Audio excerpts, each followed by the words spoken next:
দুয়ারে লোকসভা নির্বাচন, বঙ্গ বিজেপিকে ৩৫ আসনে জেতার টার্গেট বেঁধে দিয়েছেন অমিত শাহ। এই পরিস্থিতিতে বাঙালির মন পেতে কি দুর্গাপুজোকে হাতিয়ার করতে চাইছে মোদী সরকার? এই প্রশ্ন মাথাচাড়া দিয়েছে, কারণ এবার রাজ্যের ৩৫টি দুর্গাপুজো কমিটিকে আর্থিক সাহায্য করল কেন্দ্রীয় সরকার। কলকাতার বিজেপি কাউন্সিলর সজল ঘোষের পুজো হিসেবে পরিচিত সন্তোষ মিত্র স্কোয়ার, বেহালা ক্লাব সহ নন্দীগ্রামের একটি পুজো সহ 10টি বড় পুজো কমিটিকে 1 লক্ষ টাকা করে এবং 25টি পুজো কমিটিকে 50,000 টাকা করে সাহায্য করা হলো। সব মিলিয়ে টাকার অঙ্ক 22,50,000। রবিবার আলিপুরে বাংলা আবার নামে একটি সংগঠনের সঙ্গে যৌথ উদ্যোগে পুজো কমিটির প্রতিনিধিদের হাতে চেক তুলে দেওয়া হলো। উপস্থিত ছিলেন পদ্মশ্রী নির্বাচিত প্রখ্যাত প্রতিমা শিল্পী সনাতন রুদ্রপাল। ইউনেস্কো জায়গা পেয়েছে, এই ইউনেস্কোর জায়গায় কিন্তু যে প্রতিমা দেখিয়েছে এবং যে প্রতিমা প্রথম এবং মাঝে এবং লাস্টে যারা দেখিয়েছে ভিডিওটা আপনারা ফলো করে দেখবেন, এই প্রতিমা কিন্তু আমার হাতে কিন্তু তৈরি। এবং যারা পুজো পাবো, যারা ঘন্টার পর ঘন্টা রাস্তায় লাইনে দাঁড়িয়ে পুজো প্রতিমা দেখেন, তাদের প্রতিও আমার এই পুরস্কারটা আমি ভাগ করে নিতে চাই।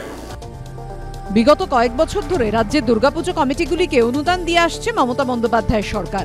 গত বছর ক্লাব প্রতি 60,000 থেকে বাড়িয়ে 70,000 টাকা করা হয়েছে। অনেকটা একই পথে হেঁটেছে বঙ্গ বিজেপিও।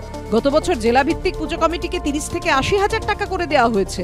আর এবার সরাসরি মোদী সরকারের তরফে বাংলার 35টি পুজো কমিটিকে দেওয়া হলো 50,000 থেকে 1 লক্ষ টাকা। What Mamata Banerjee does today, Modi does tomorrow. ইউনেস্কোর স্বীকৃতি পেয়েছি, তখন ওদের হুঁশ নড়েছে, না রে বাবা, এটা তো খাচ্ছে না বাংলার মানুষ, তাহলে এবার সনাতন রুদ্রপালকে নিয়ে যাও, সেখানে গিয়ে দুর্গাপুজোকে সম্বর্ধিত করো। আমরা বলছি মমতা বন্দ্যোপাধ্যায় যথেষ্ট, কোনো দুর্গাপুজো কমিটি তোমার কাছে গিয়ে হাত পাতবেন না।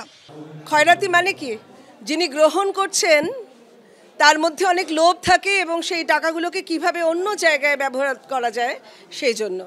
আর আমরা যে সামান্য যেটা আমরা আমাদের সাংস্কৃতিক মন্ত্রক যেটুকুন পেরেছেন সেইটুকুন ব্যবস্থা করতে পেরেছেন, সেটাও আমরা আদায় করেছি যে আমাদের তরফ থেকে কিছু যাক এবং সুস্থ পুজো করবার জন্য যারা অন্য কোথাও কোনোভাবে পান না। এটা একান্তই একটা মোটিভেশনাল প্রোগ্রাম, তাও সামান্য। সংস্কৃতি মন্ত্রকের কাজ যে সংস্কৃতির পরিমার্জন পরিবর্ধন করা।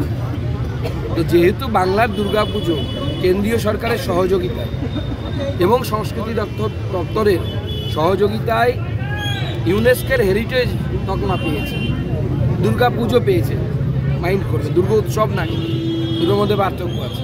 তো স্বাভাবিকভাবে কেন্দ্র সরকারের সেখানে দায়িত্ব কর্তব্যের মধ্যে পড়ে তাকে উৎসাহিত করা। অযোধ্যা রাম মন্দির উদ্বোধন, প্রধানমন্ত্রীর হাতে রামলালার প্রাণ প্রতিষ্ঠা। লোকসভা ভোটের আগে এসব নিঃসন্দেহে বাড়তি অক্সিজেন দিয়েছে বিজেপিকে। এই প্রেক্ষাপটে বাংলার 35টি দুর্গাপুজো কমিটিকে কেন্দ্রীয় সরকারের আর্থিক অনুদান ভোটে কি বিজেপিকে ডিভিডেন্ড দেবে? উত্তর দেবে সময়। অরিত্রিক ভট্টাচার্য, অর্ণব মুখোপাধ্যায় ও প্রবীর চক্রবর্তীর রিপোর্ট, এবিপি আনন্দ।